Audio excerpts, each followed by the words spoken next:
Dad, Aunt, do you know who that surgery was actually for? The second I finished the sentence, New Year's dinner blew up in absolute silence. My dad went pale on the spot, his chopstick slipped from his hand and hit the table with a sharp clatter. My stepmom froze her soup spoon, still hanging in midair. My younger brother stared down at his plate, shaking like someone had just ripped open his darkest secret. All it took was one sentence. One sentence to tear down the perfect happy family facade they'd spent years building. One sentence to rip open the secret they were so sure I would never discover, the secret about the surgery money they had quietly spent on something else, something completely different from what they'd told me. And in that moment I knew, nothing in this family would ever go back to the way it was. Hi, I'm Lauren Parker, 34 years old. This happened during the holiday season last year. That day I flew from Aspen back to Vermont, where my family's wide wooden house nestled against a quiet hillside. Inside, the fireplace was still glowing, cold winter air drifted in from the porch, and the smell of roasted chicken spread through the kitchen, making everything feel warm and peaceful. Everyone sat around the table laughing, chatting, acting like nothing in the world could ever trouble them. I just sat there waiting for the exact moment when everyone had just taken a bite of food. Then I smiled as casually as possible and asked, "Dad, Emma, did you get the hospital's surgery appointment letter yet?" My dad and my stepmom exchanged a quick glance, then both laughed. Dad shrugged, completely unfazed. "Got it last week. But I used the money to throw Mason's 27th birthday party." "You only turned 27 once." The laughter around the table kept going like nothing serious had just been said. I set my fork down, lifted my head and looked at each of them, my voice cold enough to freeze the room. "It seems none of you actually know who that surgery was really for. Do you?" The entire room went silent. Just one single sentence and I turned a cheerful holiday dinner into a nightmare in under 3 seconds. If you've ever said something at a family gathering that made everyone choke, you know that feeling. My dad's face drained of all color. My stepmom sat frozen, and Mason stared down at his plate, silent to the point of suffocating. No one said another word for the rest of the night. The next morning, pale sunlight slipped through the wooden blinds in the living room, and I was still lying on the same sofa where I'd stayed frozen all night without a minute of sleep. The screen of my phone, still in my hand, was cracked from when it hit the floor the night before. I unlocked it, opened my banking app one more time, praying I had somehow misread the numbers. But no, my account balance was zero. Every last dollar of the $500,000 I had saved over so many years was gone without a trace. For 10 long years, I had carried this family on my back. Every paycheck I earned flowed into their lives, while I survived on instant noodles and exhausting overtime shifts. I paid Mason's tuition at the University of Colorado. I paid the down payment on his motorcycle when he turned 21. I paid the security deposit on the downtown luxury apartment so he could network. He handed out supplementary cards to his friends like free samples, and I never said no. Not once. Not ever. About 11 months earlier, Mason had gotten so drunk he had to crash at my place. He passed out on my sofa, snoring like thunder, and I noticed his wrist was swollen again. He kept insisting it was from some old sports injury, but my instincts told me otherwise. When he finally fell into a deep sleep, I used a home blood testing kit I bought online, drew 2 vials of blood and drove them myself to a private lab. 2 days later I got a call from Dr. Nathan Dean, my ex and the only specialist I trusted. His voice was heavy, almost breaking. "Lauren, Mason has advanced rheumatoid arthritis. He's in the golden window right now. If he starts treatment within the next 6 to 8 months, there's still a chance to prevent joint deformity.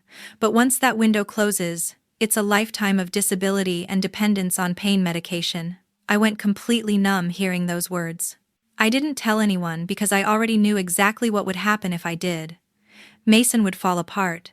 My dad would dismiss it like it was nothing. And Emma, my stepmom, would turn the whole thing into a dramatic performance to get sympathy. So I did what I'd always done. I carried the burden alone. I created a trust fund under my name with Mason as the sole beneficiary, money that could be used only for his treatment. Every bonus, every bit of savings, every dollar I'd scraped together over the years, more than $500,000, I poured all of it into that fund. All of it. Just to make sure my little brother would have a future that didn't involve crutches or spending the rest of his life in bed. Because my job required constant travel, I added an emergency clause to the trust. If Mason ever needed urgent medical intervention, my dad or stepmom only had to call the bank to confirm, and I would send an approval email afterward. I never imagined they would actually use that clause, and I definitely never imagined how they would use it. I never thought they would ever use that emergency clause. But they did, and in a way I could never have imagined. Last week, while I was stuck in New York for a major project, Emma called the bank officer who managed my private account. She said word for word, "Lauren is overseas. Mason is in critical condition." She authorized me to handle everything. Then she sent a fake email identical to mine except for a single extra dot, just different enough to fool anyone who wasn't paying close attention. The banker saw the emergency clause, saw the confirmation email, heard Emma crying on the phone, and they released the entire trust fund in one transaction. Where did the money go? Not to a hospital, not to medication, not to treatment, but to Mason's 27th birthday party. A full mountain resort rented for 3 days, a famous indie band flown in from Los Angeles, private fireworks blasting across the hillside. Nearly 300 guests, half of them influencers who lived off Instagram photos, an all-night open bar run by a celebrity chef, ice sculptures, lighting rigs, a dance floor, live music, everything. I opened Mason's Instagram. His stories were still up. There he was, Mason lifted on his friend's shoulders, Mason popping champagne at sunrise on a balcony, Mason grinning under a neon sign that read, 27 and unstoppable. I stared at the screen, my hands shaking uncontrollably. Because the brother smiling in those videos had no idea that his entire future, his ability to walk, had just been burned to ashes for a party. Mason had absolutely no clue that the money lighting up his night with fireworks was supposed to save him from a wheelchair for the rest of his life. I stayed frozen until the sun climbed high, my phone finally dying in my lap. The same little brother I used to carry on my back when he was 5, was now on the verge of losing everything, all because our father and stepmother burned his last chance to ever live normally, for one meaningless weekend of noise and likes. For the first time in 10 years, I didn't cry, I didn't scream. Something inside me just shut off. And that morning I made my decision. From now on, they're on their own. I'm done being their lifeline. The doorbell blasted through the silence at 2 a.m, sharp enough to slice the whole house in half. I knew exactly who it was before I even reached the door. I opened it. My father, Emma, and Mason stood there, the smell of alcohol and anger practically vibrating off them. Emma barged in first, clutching a thick stack of papers like a weapon. She didn't bother with a greeting. She shoved the documents toward my face. "You shut off all of Mason's cards, didn't you?" Her voice sliced through the night like a razor. She slammed the entire stack of statements onto my coffee table. Every single card got declined. He couldn't even pay for gas. My father was right behind her, shouting. The payment on his motorcycle bounced. The repo company already tagged it. 2 days from now they're towing it. 2 days, Lauren. You fix this yourself. Mason stood slumped in the doorway, hoodie half-zipped, eyes bloodshot like he still hadn't sobered up. He looked smaller than I remembered, almost fragile. His voice trembled. "Sis. The leasing office put a 10-day pay or vacate notice on our apartment door. My roommates are freaking out. We're probably gonna end up homeless." He looked at me the same way he always did, the way someone looks at a firefighter right before the flames swallow them, expecting me to save him again. But that night, for the first time in my life, I finally saw who had really pushed them to this edge. And it wasn't me. Emma kept yelling, her voice climbing higher and sharper. "Do you know how embarrassing this is for them? His friends keep calling, asking why his cards don't work. He's 27, not some broke college kid. This is humiliating." My father jabbed a finger straight into my chest, each word like a nail. "You don't get to cut everything off like that. This house survives because of your money. It always has. You stop, we stop, that's the rule." Mason stepped forward, rubbing the back of his neck, looking completely lost. "Lauren, just turn the cards back on. In 2 weeks I'll have a new sponsorship contract. I'll pay you back then. Seriously, just 2 weeks." I looked at each of them. 10 years flashed before my eyes. Those 3 a.m. phone calls begging for emergency transfers. Those flights I canceled so I could cover Mason's rent. Those birthdays, Christmases, graduations where I worked double just to keep the whole family afloat. I took one long, steady breath. No, just one word. But it cracked through the room like a gunshot. Emma's mouth dropped open. What did you just say? I said no. No more money, no more transfers, no more excuses. My father's face turned a deep, furious purple. You don't have the right to make that decision. You've supported this family since you were 20. That's your responsibility. You don't just walk away. I let out a short, cold laugh sharp as a blade. Responsibility? I'm not a walking ATM. Mason looked at me with those pleading eyes, the same eyes that always used to break me. Sis, please. I've got shoots coming up, sponsors waiting. If I show up like this, it's over. My career's done.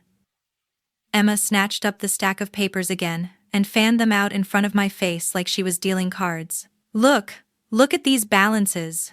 Look at what you've done to us. She spoke as if I were the one who had destroyed their lives, not the ones who burned through the money meant to save Mason's legs, in a single night of partying. Her voice sharpened every word, slicing like glass. Do you want your brother out on the streets? I didn't even bother touching the papers she was shoving at me. He's 27. He has a perfectly good degree. He bought a motorcycle he couldn't afford and lives in an apartment he's never paid a dime for. None of that is my problem anymore.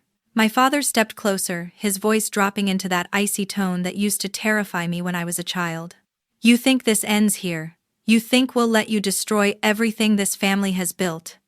Emma cut in her eyes, narrowing into two thin blades. You have 24 hours to restore everything. Mason's cards, the bike payments, the apartment, all of it. If you don't, you'll learn exactly how far this family will go to protect itself. Mason just stared at the floor, shifting his feet, waiting, hoping I'd break the way I always had for the past 10 years. But not this time. I walked past them, threw the front door wide open and stood there blocking the exit. Your 24 hours start now. Get out of my house. The three of them froze as if waiting for me to smile and say it was a joke.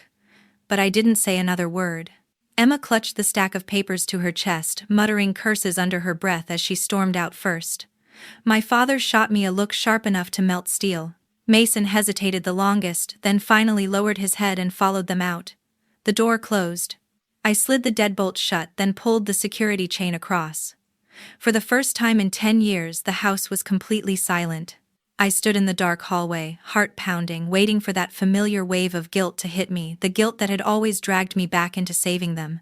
But it didn't come. That afternoon, when I returned from work, a large yellow envelope was sitting neatly at my doorstep. No postage, no return address. Only my name printed boldly across the front, cold and final like a verdict. I brought it inside, tore it open, and my heart dropped. Inside was a notice of court acceptance, along with a petition to declare an individual legally incapacitated and to appoint a guardian, filed and signed by my father and Emma. My hands shook as I read it. Their attorney, Mr. Thomas Lane, had attached a long 4-part explanation, and every single paragraph hit me like a well-aimed punch. Section 1. They accused me of suddenly and without justification cutting off all financial support, causing the family to fall into severe hardship. Section 2. They claimed I showed signs of psychological instability, isolation, and unusually hostile behavior toward my relatives. Section 3. They alleged that I was no longer capable of managing my own assets and that I posed a risk of losing all personal property, supposedly endangering myself. Section 4. They requested that the court appoint my father and Emma as my legal guardians, granting them full control over my assets, my bank accounts, and every decision concerning my life. Attached to the petition were dozens of statements and witness reports, the kind you only needed to skim for a second to see how blatantly fabricated they were. I stood frozen in the living room, not because I feared the law, but because I couldn't believe my own father and stepmother. The people who had lived off my money for 10 straight years could invent lies, sign their names, and hand them to a court, just to take away my freedom. They didn't just want the money. They wanted control over my entire life. If I refused to sign, they planned to petition the court to declare me legally incapacitated and seize full guardianship, including the power to force psychiatric evaluations and remove my right to make my own medical decisions. Inside the envelope was even a pre-filled agreement with only the signature line left blank. They had even placed a tiny green arrow sticker pointing at it, as if all I had to do was sign away my life. I read the entire file 3 times, my hands shaking harder each time. They had attached every possible document to paint me as unstable. There were statements from neighbors claiming I rarely left the house and that I had been showing unusual behavior. There was a copy of my credit history showing that I had paid off every shared loan myself and removed everyone from my supplementary cards, and they twisted that into suspicious financial activity. There were screenshots of old messages I'd sent Mason pushing him to get a job, which they framed as hostile and aggressive. There was even a handwritten note from a therapist I had never met claiming she was concerned for my safety because I'd become cold and difficult to approach. And worst of all, they included a drafted emergency temporary order requesting the court freeze all accounts under my name immediately until a competency hearing could be held. I felt my blood turn to ice. I called the only person I knew who wouldn't fold under pressure, my attorney Hannah Miles, who had represented me in a labor dispute years earlier. She picked up on the second ring. "Lauren, breathe. Send me everything. Now." 20 minutes later, she called back, her tone sharp and serious. "They're filing for a competency petition. In this country, family members can request it if they claim someone can't manage their own affairs. That voluntary agreement they included. It's a trap. If you sign it, they gain full control over your assets, your accounts, your life." My voice shook. "And if I don't sign, they'll request an emergency order, asset freeze, mandatory psychiatric evaluation. And honestly, courts sometimes approve it, especially if the petitioners cry and play the victim. I've seen it happen." My heartbeat thudded in my ears. "Do they have a strong case? Weak. Very weak. But don't get complacent. They can inflate tiny details to make you look unstable. You need to act fast. Gather everything: bank statements, wire transfers, work records, anything proving you are functioning, sane, and employed. And most importantly," she paused, the silence heavy, "you must prove that they are the ones who emptied Mason's medical trust." I gripped my phone so tightly my knuckles went white. For the first time, I realized my family didn't just want money, they wanted to take my freedom, my autonomy, and my voice. Hannah warned me to brace myself. Everything is about to get much uglier. That night I sat alone at my kitchen table, surrounded by towering stacks of documents. I scanned page after page until the first hints of sunrise pushed through the window. Every time the thought crossed my mind, maybe I should just sign, end this nightmare. A different image flashed in my head: Mason popping open a champagne bottle he didn't pay for, and a wave of nausea snapped me out of my weakness. By morning I had made my choice. I would not sign, I would not beg. And I would not let them lock me in a psychiatric ward just so they could keep living off me. I prepared an envelope thicker than the one they'd sent me, addressed it to their attorney Thomas Lane, and dropped it into the mailbox. Inside was a single sheet of paper: "See you in court." That night Denver was brutally cold, fog swallowing the streetlights whole. I had just come back from the grocery store, my arms full of bags, when I saw another envelope taped to my door. One look at it and my stomach tightened. It was from my company's HR department. Before I even opened it, I knew it was bad. Inside was a single notice: immediate termination of employee medical benefits. Reason: multiple fraudulent medical claims exceeding $1 million. Attached were 7 itemized invoices, 3 emergency psychiatric admissions, 2 mandatory detox treatments, 2 suicide risk observation holds. All of them listed me as the patient. And every single form carried a digital signature identical to my real one. But in reality, I had never set foot in any of those facilities. My hands were shaking so hard I had to grab the wall to keep myself upright. I called the insurance hotline immediately, standing on my front porch while the cold mist soaked through my jacket. After 43 minutes on hold, an agent finally came on the line, her voice trembling as she read the file. "Ma'am, these reimbursement requests were submitted through the hospital's internal portal using your exact insurance number, your date of birth, and a digital signature that perfectly matches the one in your records. By law, we're required to suspend all your medical benefits until the investigation is complete." I stood there stunned. It wasn't just my bank accounts. It wasn't just the court petition. Now they had created an entire psychiatric medical record under my name. All to prove I was legally incapacitated, all to find an excuse to seize my assets and take away my freedom. Never in my life had I seen so clearly just how far my own family was willing to go to turn me into a voiceless puppet. The insurance agent added that legally, they had no choice but to freeze all my coverage until the investigation ended. I asked her to read the IP address that had submitted the fraudulent claims. She read the string of numbers one by one, and every single one led back to a place I knew by heart: my father and stepmother's old house, the house where I grew up. A chill ran down my spine that had nothing to do with the cold. Later that same night, at about 1:30 in the morning, someone pounded on my front door so hard the walls shook. I stepped quietly to the peephole. 2 police cruisers from the Denver precinct were parked in my driveway, red and blue lights flashing through the fog. I cracked the door open, and icy wind slapped me in the face. The female officer closest to me brushed wet snow off her shoulder and introduced herself. "I'm Detective Maya Brooks." She spoke quickly. "We received an emergency call from a family member saying you were attempting suicide inside your home." The caller reported screaming and the sound of glass breaking. "We're required to enter and verify your safety." My teeth chattered, not from the cold. I live alone. I was asleep." She nodded, the kind of nod you give when you've heard that exact sentence 100 times before. When a report includes that level of detail, protocol requires us to conduct a full welfare check. "This will only take a minute." I stepped aside.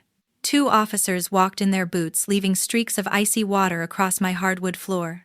They opened every cabinet, checked under the bed, swept flashlights through the bathroom, even pulled open the drawers under the sink, searching for poison or sharp objects. One officer spoke into his radio. "Subject is alert, unharmed, unarmed, and shows no signs of self-harm." Detective Brooks handed me a medical transport refusal form. I signed it, my handwriting trembling. As they stepped back toward the door, she paused, studying me for a long moment before asking softly, "Do you want to tell me who's trying to push you to this point?" I let out a laugh, a painful, hollow sound that scraped my lungs. "My parents." She didn't look surprised. Not even a little. Just a slow, knowing nod. As if she'd seen far too many cases like mine, and understood that this kind of cruelty rarely comes from strangers. Detective Brooks didn't blink. "We get these false reports a lot. Most of them turn out to be fabricated." She handed me a business card. "If they try anything again, call me directly. I'll notify the patrol unit about your situation." When the police lights finally disappeared into the fog, I just stood there in the doorway, letting the freezing wind hit me until my fingertips went numb. Then I shut the door, slid every lock into place, and even dragged a chair under the doorknob as if they might come back any second to break it down. I opened my laptop and logged into my insurance portal. My premium coverage flashed red across the screen, canceled under fraud investigation, over $1 million in fabricated medical claims, a fabricated suicide report at 1:30 in the morning. A police welfare check triggered by lies. They weren't even pretending anymore. They wanted me to break, right now. I curled up on the sofa, my jacket still wet, droplets falling onto the old carpet. The house was silent except for the wind whistling through the loose window panes. And for the first time since I cut them off, a crushing loneliness hit me like an avalanche. No one was coming to save me. No one even believed I needed saving.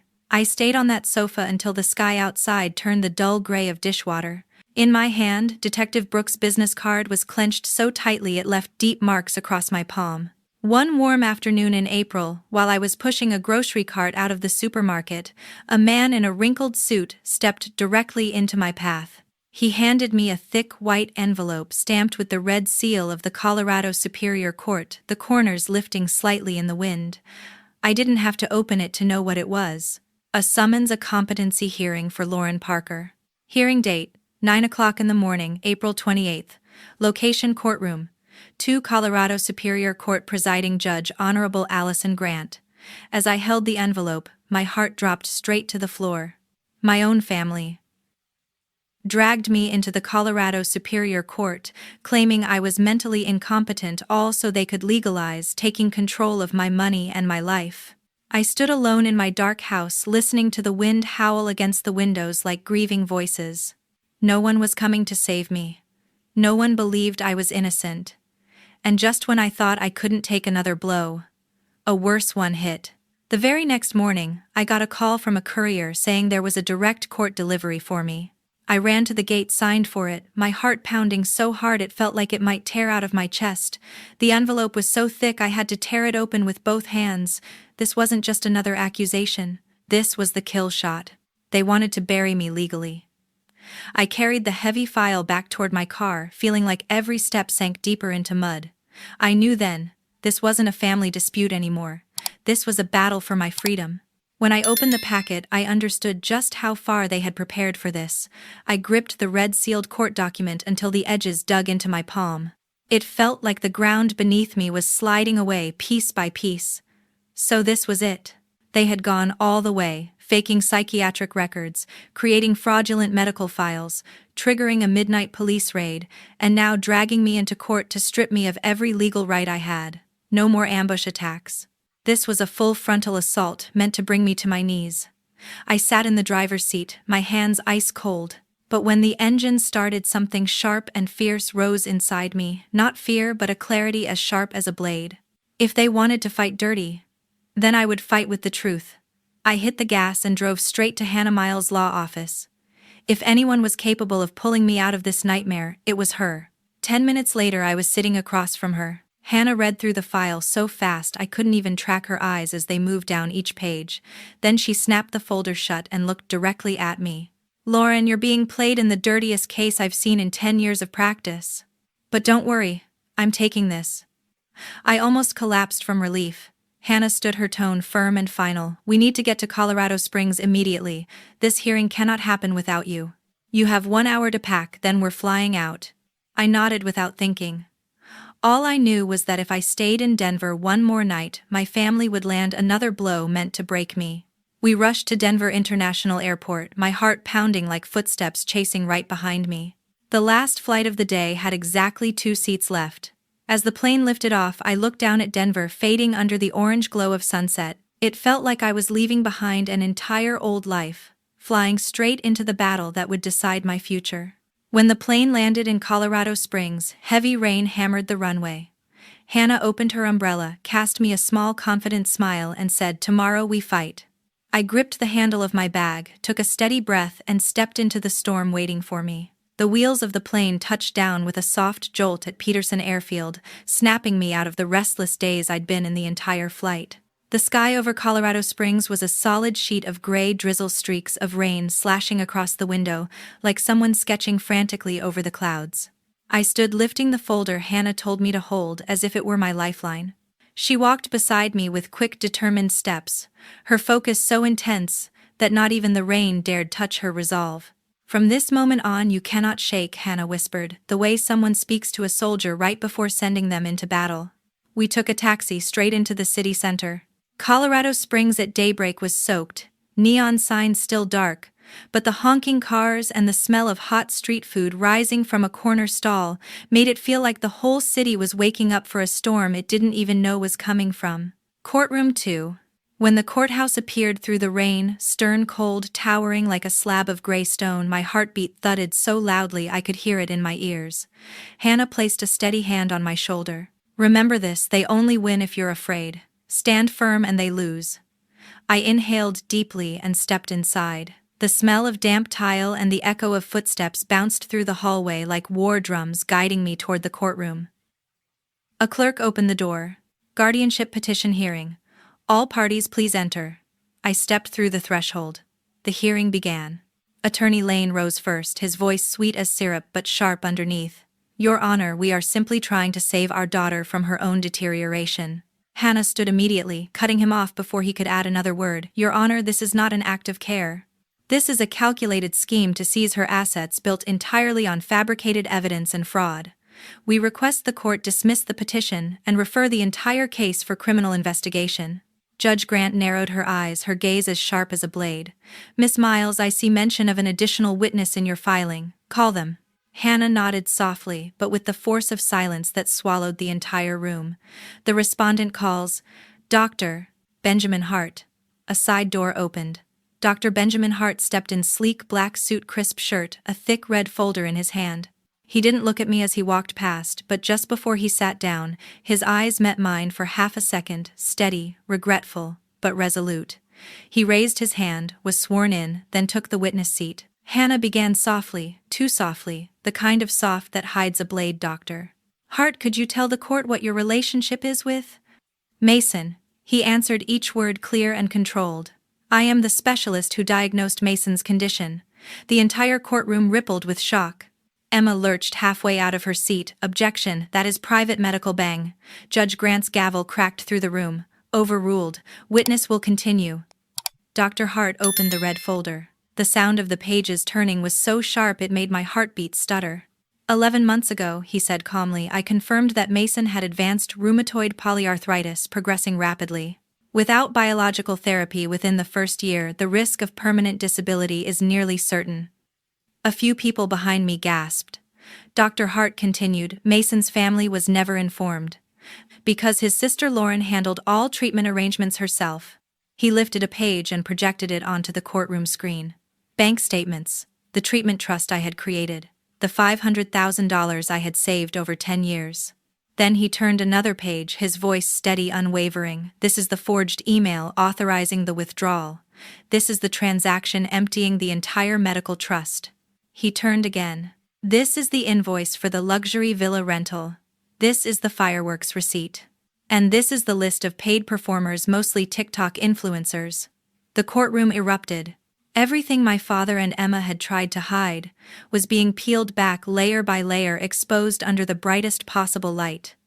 I sat there, my hands clasped so tightly my knuckles had turned white. For the first time, the truth wasn't twisted. It wasn't buried, silenced, or distorted. It stood in the center of the courtroom, alive, undeniable. My father's face drained to the color of ash, and Emma clutched the edge of the table so hard her knuckles matched mine. Doctor. Hart continued, his tone cold and methodical, every word hitting them like a hammer. The treatment window closed 4 months ago. Mason now faces a lifetime risk of disability and dependence on heavy pain medication. That money was his only chance. Mason yanked off his headphones, leapt to his feet and shouted, What are you talking about? Dr. Hart turned to him, meeting his eyes without hesitation. Your parents used your entire medical trust to throw you a birthday party. Money meant to save your legs. Mason's mouth fell open, closed, then opened again, completely unable to process what he'd just heard.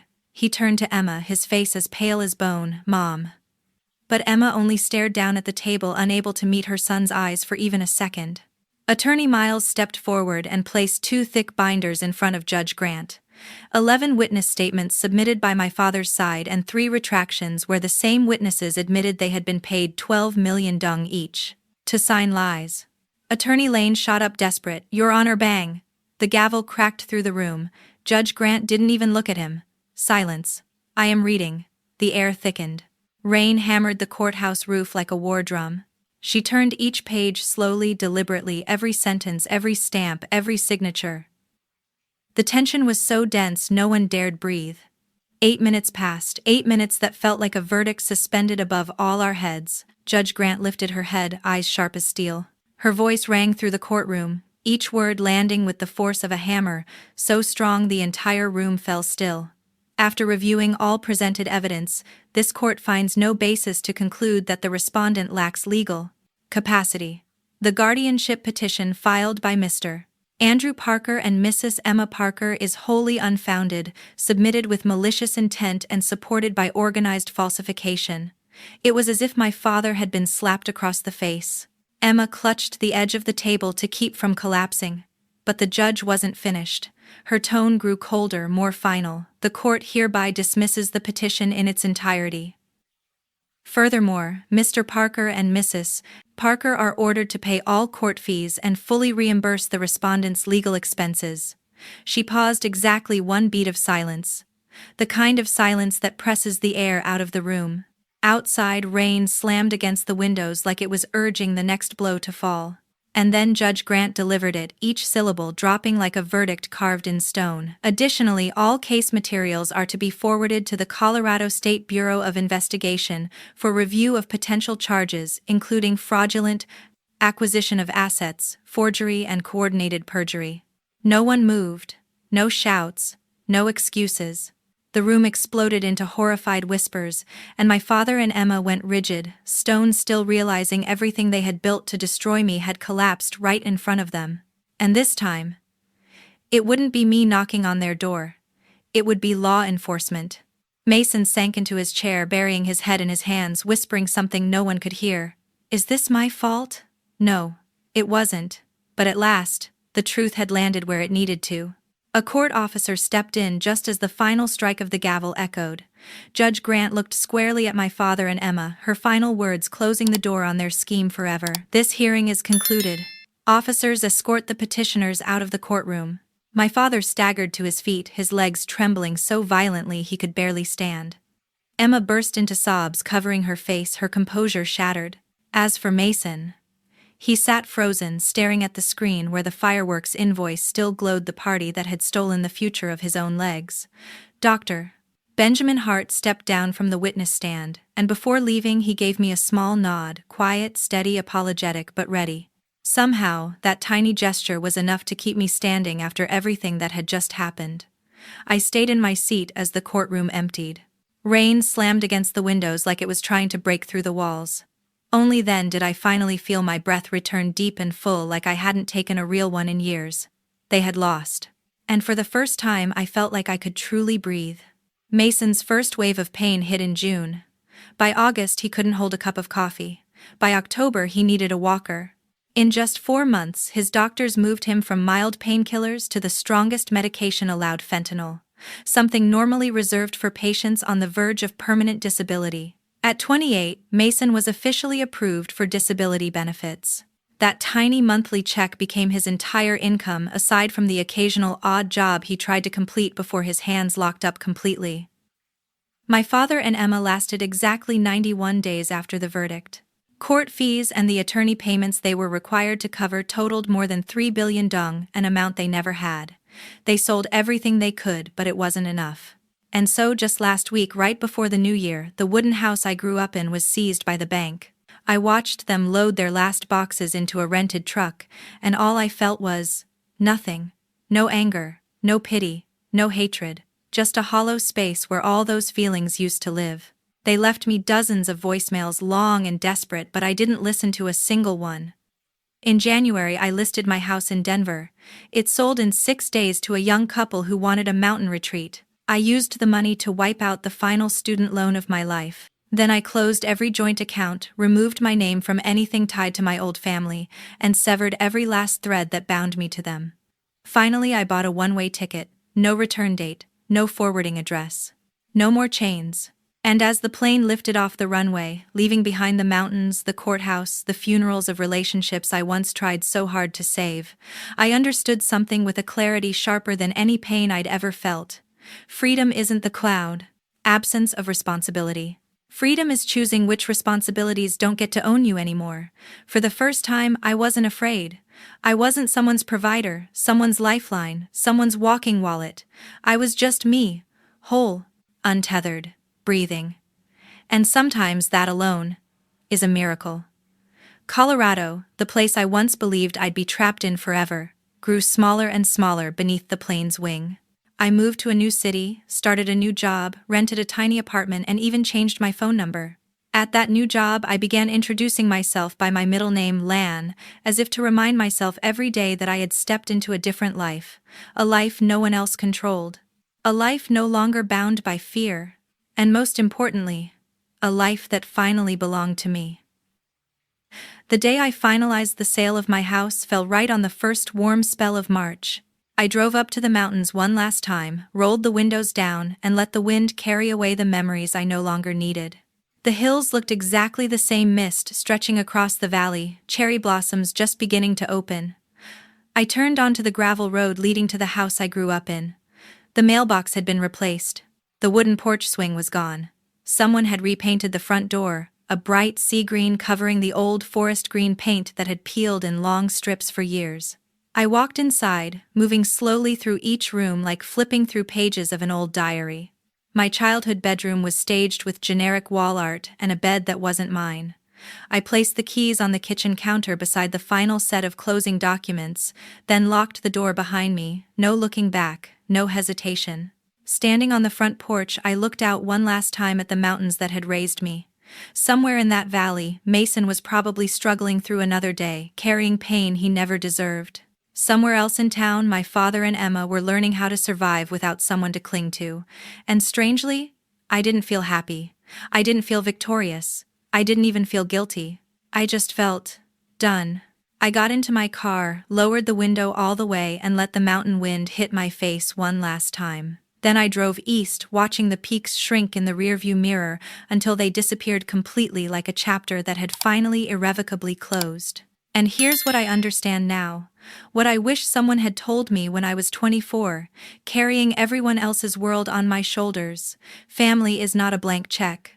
Family is not a lifetime subscription you are obligated to renew with your own exhaustion. And the moment you turn someone else's crisis into your duty, you've signed the sentence for your own future.